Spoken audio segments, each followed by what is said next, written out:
Assalamualaikum warahmatullahi wabarakatuh. Perkenalkan, nama saya Gregorius Kendiswarna dari kelas R3G dengan NPM 202021500528. Saya dari kelompok 2. Di sini saya akan mempresentasikan tentang pemerolehan bahasa pertama. Pemerolehan bahasa pertama atau language acquisition adalah proses-proses yang berlaku di dalam otak seorang anak ketika memperoleh bahasa ibunya. Proses-proses ketika anak sedang memperoleh bahasa ibunya terdiri dari dua aspek. Pertama, aspek performance yang terdiri dari aspek-aspek pemahaman dan pelahiran. Yang kedua adalah aspek kompetensi. Terdapat dua proses yang terjadi ketika seorang anak memperoleh bahasa pertamanya, yaitu yang pertama, proses kompetensi dan proses performansi. Kedua proses ini merupakan proses yang berlainan. Kompetensi adalah proses penguasaan tata bahasa yang mencakup fonologi, morfologi, sintaksis, dan semantik secara tidak disadari. Kompetensi ini dibawa oleh setiap anak sejak lahir.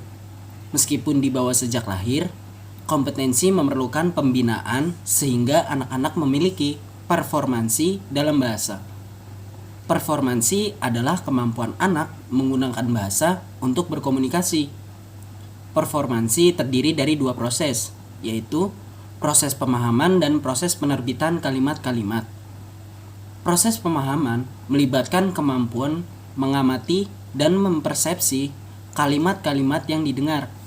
Sedangkan proses penerbitan melibatkan kemampuan menghasilkan kalimat-kalimat sendiri. Saya Nur Isnaini dengan PM 2020-215058. Dua faktor-faktor yang memperoleh bahasa pertama: satu, faktor alamiah; dua, faktor perkembangan kognitif; tiga, faktor latar belakang sosial; empat, faktor keturunan. Proses perolehan bahasa pertama. 1. Tahap pengocehan. Tahap pengocehan terdiri pada anak yang kira-kira berumur 6 bulan. Tahap pertama ini mengucapkan sejumlah besar bunyi-bunyi ujar yang sebagian besar tidak bermakna dan sebagian kecil menyerupai kata atau panggal kata seperti mu dan dah, yang bermakna hanya karena kebetulan saja.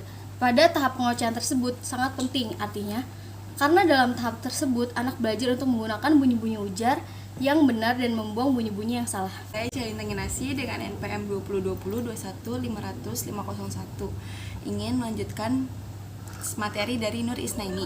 2. Tahap satu kata atau holofrastis. Tahap ini berlangsung ketika anak berusia antara 12 dan 18 bulan. Ujaran-ujaran yang mengandung kata-kata tunggal diucapkan anak untuk mengacu pada benda-benda yang dijumpai sehari-hari. Pada tahap ini pula, seorang anak mulai menggunakan serangkaian bunyi berulang-ulang untuk makna yang sama. Pada usia ini pula, sang anak sudah mulai mengerti bahwa bunyi ujar berkaitan dengan makna dan mulai mengucapkan kata-kata yang pertama. 3. Tahap dua kata satu frase. Tahap ini berlangsung ketika anak berusia 18-20 bulan. Ujaran-ujaran yang terdiri atas dua kata mulai muncul seperti mama, mam, dan papa ikut. Kalau pada tahap holofrastis, ujaran yang diucapkan si anak belum tentu dapat ditentukan makna. Pada tahap dua kata ini, ujaran si anak harus ditafsirkan sesuai dengan konteksnya. Pada tahap ini pula, anak-anak sudah mulai berpikir secara subjek plus predikat. Meskipun hubungan-hubungan seperti infleksi, kata ganti orang, dan jamak belum dapat digunakan. Assalamualaikum warahmatullahi wabarakatuh. Perkenalkan, nama saya Muhammad Sayukti, akan melanjutkan bacaan dari Cahaya Lintang Kinasi yang biasa disebut Lintang. NPM saya 2020-21500521 atas nama Muhammad Sayukti di kelas N3G. Di sini saya akan melanjutkan di 4. Ujaran telegrafis. Pada usia 2 dan 3 tahun, anak mulai menghasilkan ujaran kata ganda atau multiple word utterance, atau disebut juga ujaran telegrafis. Anak juga sudah mampu membentuk kalimat dan mengurutkan bentuk-bentuk itu dengan benar. Kosakata anak berkembang dengan pesat mencapai beratus-ratus kata, dan cara pengucapan kata semakin mirip dengan bahasa orang dewasa.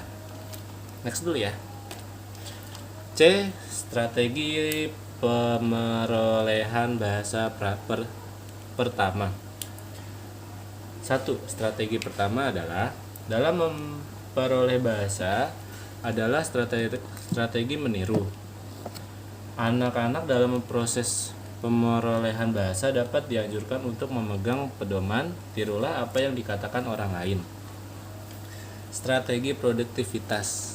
Strategi produktivitas berarti keefektifan dan keefisienan dalam pemerolehan bahasa yang berpegang pada pedoman.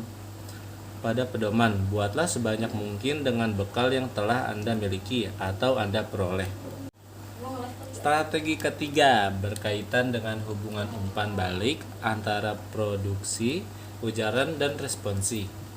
Dengan strategi ini, anak-anak dapat dihadapkan pada pedoman, hasilkanlah ujaran dan lihatlah bagaimana orang lain memberi responsi. Prinsip operasi. Dalam strategi ini, anak dikenalkan dengan pedoman, gunakan beberapa prinsip operasi umum untuk memikirkan serta menetapkan bahasa. Sekian dari kelompok kami.